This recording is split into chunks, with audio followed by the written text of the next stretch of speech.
नमो बुद्धाय। तथागत बुद्ध जी ने कहा, यदि राजा सदाचारी है तो उसकी प्रजा भी सदाचारी होगी। एक बार भगवान बुद्ध ने भिक्षुओं को संबोधित करते हुए कहा, भिक्षुओं, जब राजा दुराचारी हो जाते हैं तो उनके मंत्रीगण और अधिकारीगण भी दुराचारी हो जाते हैं। जब मंत्रीगण अधिकारीगण दुराचारी हो जाते हैं तो ब्राह्मण और गृहपति भी दुराचारी हो जाते हैं। जब ब्राह्मण और गृहपति दुराचारी हो जाते हैं तो नगर और गांव के लोग भी दुराचारी हो जाते हैं।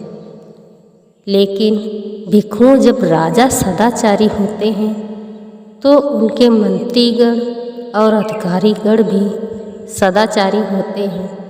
जब मंत्रीगण और अधिकारीगण सदाचारी होते हैं तो ब्राह्मण और गृहपति भी सदाचारी हो जाते हैं।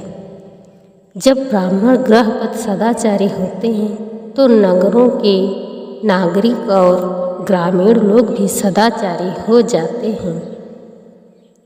जब गायें नदी पार कर रही होती हैं तब यदि बूढ़ा बैल गलत रास्ते पर चल देता है तो उसका अनुकरण करती हुई सब गायें भी गलत पथ पर चल देती हैं। इसी प्रकार आदमियों में जब मुखिया कुटिल होता है तो अन्य लोग भी कुटिल हो जाते हैं। इसी प्रकार जब राजा पथभ्रष्ट होता है तो समस्त राज्य दुखी होता है।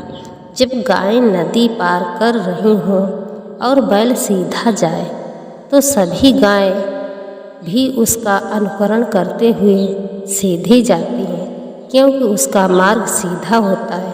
इसी प्रकार आदमियों में भी जो मुखिया होता है, यदि वह सन्मार्गी होता है तो दूसरे भी सदाचारी होते हैं। जब राजा धार्मिक होता है तो सारा राज्य सुखी रहता है।